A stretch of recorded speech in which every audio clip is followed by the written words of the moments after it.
The air in the obsidian chamber thrummed with a nervous energy that could be tasted, a bitter metallic tang that clung to the porous walls of the colossal space.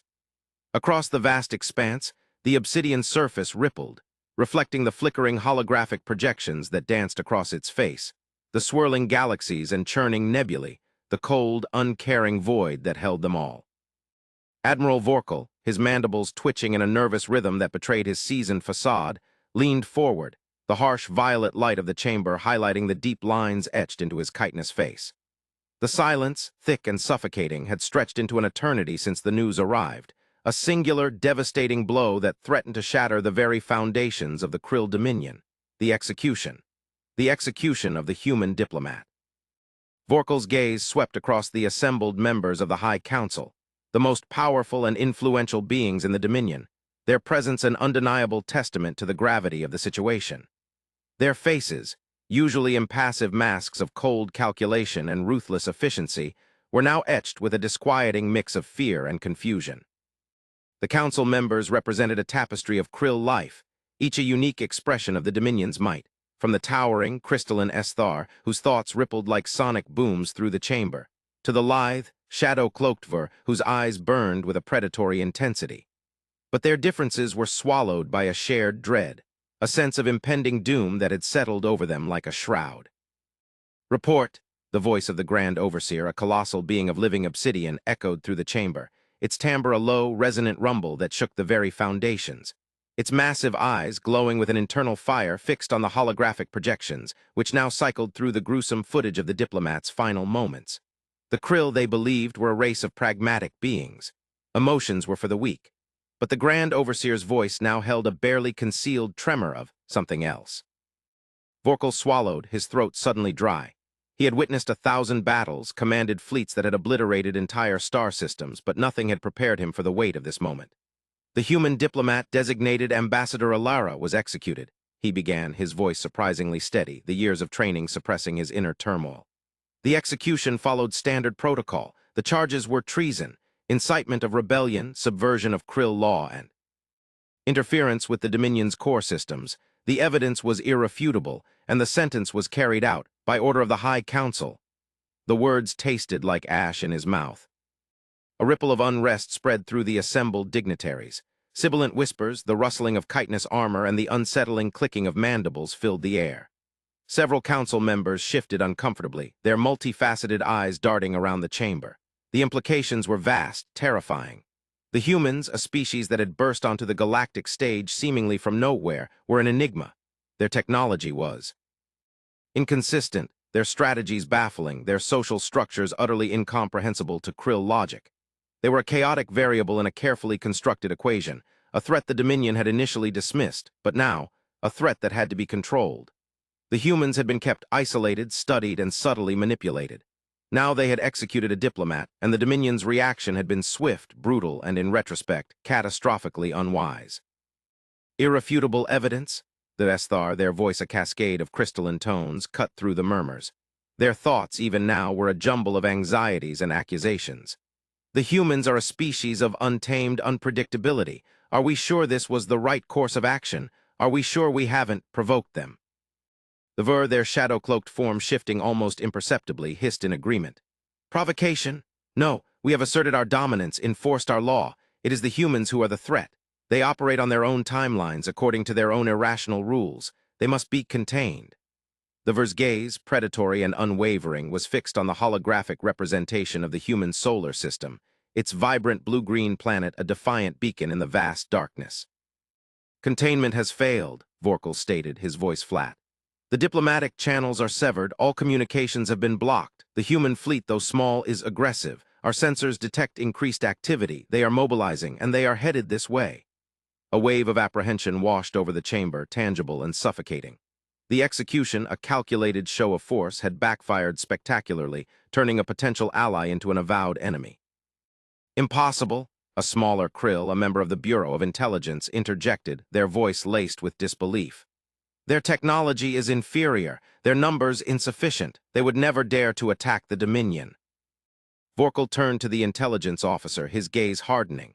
Never underestimate the unknown, never underestimate humanity. The footage of the execution flickered again across the holographic screen. The diplomat, a young human woman with fiery red hair and eyes that blazed with an uncanny serenity, faced the firing squad with an unsettling calm.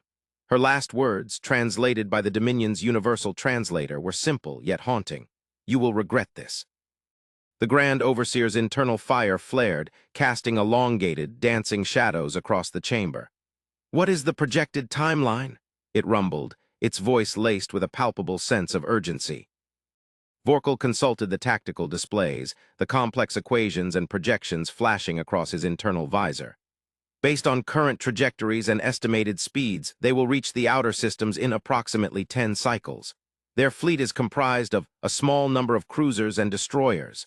However, their tactics are unknown. Their weaponry is unpredictable. We have never encountered anything like it. The council erupted in a cacophony of panicked whispers. The Krill, accustomed to their predictable, calculated universe, were now confronted with the ultimate unknown. They had faced galactic empires, annihilated rebellious factions, and navigated the treacherous currents of interstellar politics for millennia. But nothing had prepared them for the wrath of humanity. The execution, the very act that was meant to establish dominance, had instead unleashed a storm that threatened to consume them all. The holographic display changed, showing the projections of Krill military power. Vast fleets bristling with advanced weaponry were deployed to intercept the approaching human forces. The Krill were a martial race, their lives dedicated to the art of war.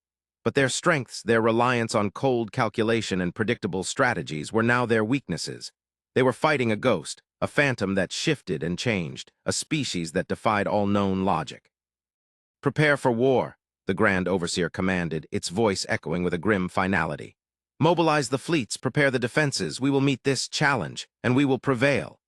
The chamber thrummed with a renewed, frenetic energy. The Krill, despite their fear, were creatures of action. They would meet the human threat head-on in a display of power and brute force that had never failed before. But even as the orders were given, as the fleets were prepared, and the defenses were fortified, a chilling question lingered in Vorkal's mind, a question that echoed through the vast, echoing silence of the obsidian chamber. What did humanity truly want? The Krill fleet, a vast and imposing armada, met the human vessels at the edge of the Dominion. The initial contact was a chaotic ballet of fire and destruction. The Krill, relying on their superior numbers and advanced weaponry, unleashed a barrage of energy blasts and guided missiles. The human ships, outnumbered and seemingly outgunned, responded with a ferocity that defied all expectation. Their tactics were unorthodox, their maneuvers unpredictable. They moved with a fluidity and agility the Krill had never encountered, weaving through the Krill attacks with an almost impossible grace. Vorkal watched the battle unfold from the bridge of his flagship, the Obsidian Claw, his mandibles twitching as he struggled to comprehend the events unfolding before him. The human ships, though smaller, were incredibly resilient. Their shields, capable of absorbing a staggering amount of damage, held against the Krill assaults. Their weapons, though less powerful individually, were fired with an alarming speed and accuracy, tearing through Krill formations with surgical precision. But more alarming was their discipline, their ability to coordinate complex maneuvers, and their seeming indifference to casualties. The battle raged for what felt like an eternity, a relentless dance of death in the cold vacuum of space. The Krill, initially confident of victory, began to falter. Their meticulously planned strategies were disrupted by the humans' unpredictable tactics, their superior numbers nullified by the humans' superior combat prowess. The human ships, battered but unbowed, continued to press their attack, pushing deeper and deeper into Krill territory. Then, unexpectedly, the human ships halted their assault. A message transmitted on an open channel crackled through the comms. It was a single, clear, and calm human voice. "This is Ambassador Alara. You are to immediately surrender. Any further hostilities will result in the total annihilation of your forces. We have acquired the information needed to carry this out." Vorkal, stunned, ordered the message replayed. Again, the calm, measured tone of the speaker, the voice of a dead woman, echoed through the bridge. The holographic image of Alara, superimposed over the battlefield, was the most unnerving sight the Krill officers could imagine. She stood serene, her red hair appearing to glow in the holographic light. "How impossible," the communications officer stammered, his antennae twitching with confusion and fear. "Ambassador Alara is dead." Vorkal did not hesitate. "What is their next action?" The officer worked frantically. They're attempting to reconfigure our defense grid. It seems they know our defensive weaknesses. Vorkal felt a chill crawl down his spine. The Dominion's defense grid, the very backbone of their military might, was known only to the Krill. Where did they get this information? He asked in the chilling coldness of his controlled voice. The only answer that could be imagined was beyond comprehension. The Council had already sent out orders to destroy all traces of the execution, yet the human fleet had adapted. It was as if they had anticipated the Krill's moves, as if they knew every weakness, every strength.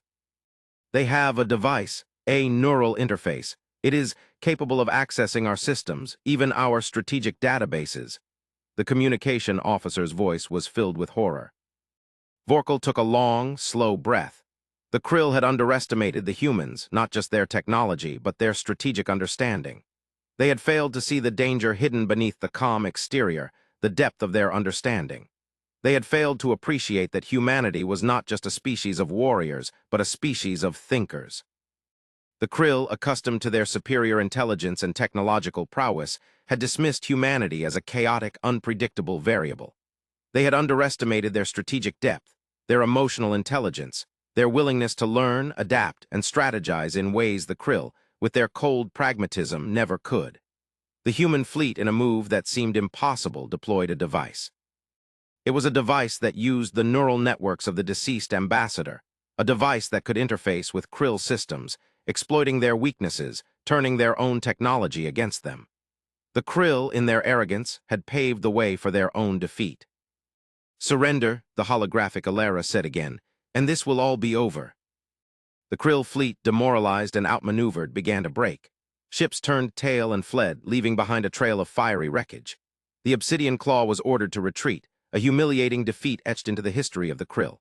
They had failed not because of superior technology or firepower, but because of their own complacency, their own lack of understanding of the enemy they had provoked. Vorkal, staring out at the fleeing Krill ships, felt a profound sense of despair. The Dominion, the mighty Krill, had been brought to its knees by a species they had so casually dismissed. The Krill, stripped of their power, faced a chilling ultimatum. The humans, with a calmness that belied the recent carnage, offered a choice: unconditional surrender or complete annihilation. The High Council, shaken and divided, was in disarray. Some advocated for a desperate, last-ditch attempt to salvage their pride. Others, recognizing the futility of further resistance, called for immediate surrender. The Grand Overseer, its fire dimmed by the reality of their defeat, presided over the council in a subdued silence, its great form a stark reminder of the fallen empire. After a tense, excruciating period of internal debate, a decision was reached. The Krill Dominion, faced with the prospect of total destruction, would surrender. It was a decision that tore at the very fabric of their society, a humiliation that would haunt them for generations. Vorkal watched with a heavy heart as the Krill fleet, reduced to a collection of shattered remnants, laid down their arms. The human ships, their cold, efficient designs in stark contrast to the Krill's more ornate vessels, closed in, their presence a constant reminder of the Dominion's downfall. The surrender was unconventional. The humans, instead of demanding territory or resources, made a surprising offer. They offered a partnership, a chance to rebuild, a chance to learn. They were not interested in conquest, but in cooperation. The humans, it turned out, were not motivated by greed or power.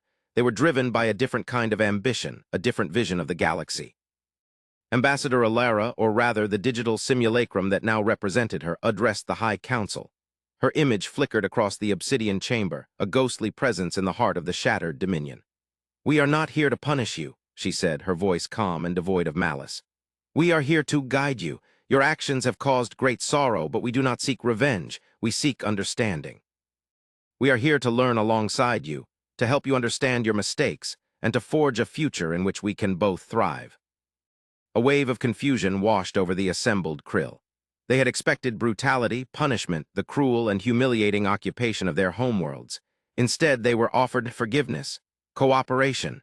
The concept was so foreign, so utterly incomprehensible to Krill logic that it left them speechless. Alara's image smiled, a human smile. "You are a powerful, intelligent species," she continued. "You have the potential to achieve greatness, but you are also blinded by your own limitations. Your reliance on logic, your dismissal of emotion, your lack of empathy, these are your weaknesses. We can help you overcome them." The proposal was met with stunned silence. Then a murmuring, a debate of whispers. The Krill, after centuries of cold, calculated dominance, were now being asked to change, to open their minds, their hearts, to a species they had dismissed as insignificant. The very foundations of Krill society were shaking.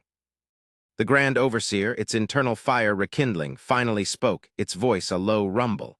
"What do you propose?" "We propose," Alara answered, "a new beginning, a new era of shared understanding. We propose that you help us take your throne." Vorkal watched the subsequent weeks of negotiation and cooperation with a mixture of disbelief and wonder. The humans, with their uncanny ability to empathize and understand, began a cultural exchange. They shared their knowledge, their technology, and most importantly, their perspective. They introduced the Krill to their philosophy of cooperation, their ethics, their belief in the inherent value of all life. They helped the Krill to see the world through human eyes, to understand the importance of emotion, the value of compassion, the power of unity. The Krill, in turn, shared their knowledge of interstellar travel, their understanding of the universe, their history. They worked together, rebuilding, healing, and slowly transforming. The execution, the act that had triggered the war, became a turning point, a catalyst for a new era of understanding and respect. The humans, it turned out, had not sought to conquer.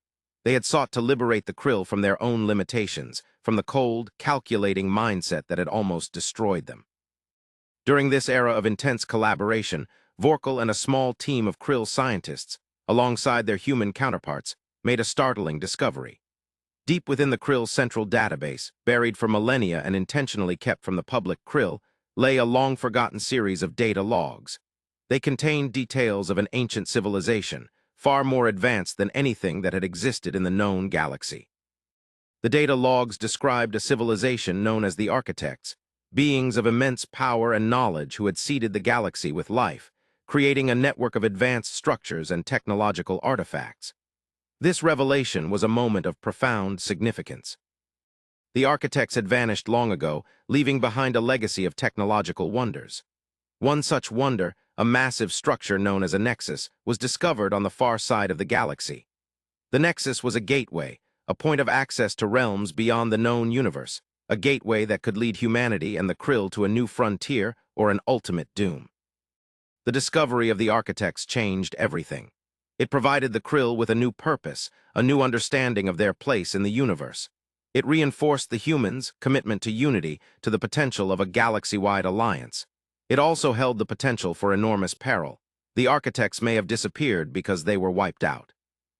The implications of the Architects, the hidden agenda of their lost culture, the hidden dangers of the Nexus, the power of the Gateway, all became the driving force of this new era of collaboration. Humans and Krill, once adversaries, now faced the ultimate challenge together. The Human-Krill alliance, though still young, was now forged in the crucible of conflict, tempered by mutual respect and united by a shared purpose. They were ready to face the future, whatever it may hold, together. It was a testament to the power of human resilience, human empathy, and human understanding. The Krill, the once proud masters of the Dominion, were now transformed. They had been taught not just how to win a war, but how to build a better galaxy. The grand obsidian chamber, once a place of fear and despair, now echoed with the sounds of collaboration, of shared ambition, of a new hope. The holographic displays, once dominated by battle projections, now showed the intricate designs of the Nexus, the schematics of advanced technologies, the intricate tapestry of the galactic map. The Krill and humans, side by side, stood ready to face the unknown. They had taken the throne not through conquest, but through empathy and understanding. Vorkal stood before the High Council, assembled now with a mix of Krill and humans. The Grand Overseer, its internal fire now burning with a renewed intensity, looked upon the assembly, reflecting on the profound change that had occurred. "The humans have taught us a valuable lesson," he began, his voice resonating through the chamber. "The greatest weapon is not superior firepower, but superior understanding. Our fear has transformed into respect. Our enemies have become our allies. Our empire has been restored." Alara's image appeared once more, her expression calm, her eyes full of wisdom. "The Architects," she said, her voice carrying a sense of both excitement and caution, "leave a legacy of wonder and potentially of destruction. The Nexus beckons an invitation to the unknown. We will face the future together. We will not be consumed by fear. We will not repeat the mistakes of the past." Then, from deep within the crystalline heart of the Esthar, a thought rippled through the chamber, a thought that stunned everyone. Perhaps, the Esthar said, their voice a symphony of crystalline tones, the greatest victory is not the conquest of space, but the conquest of oneself.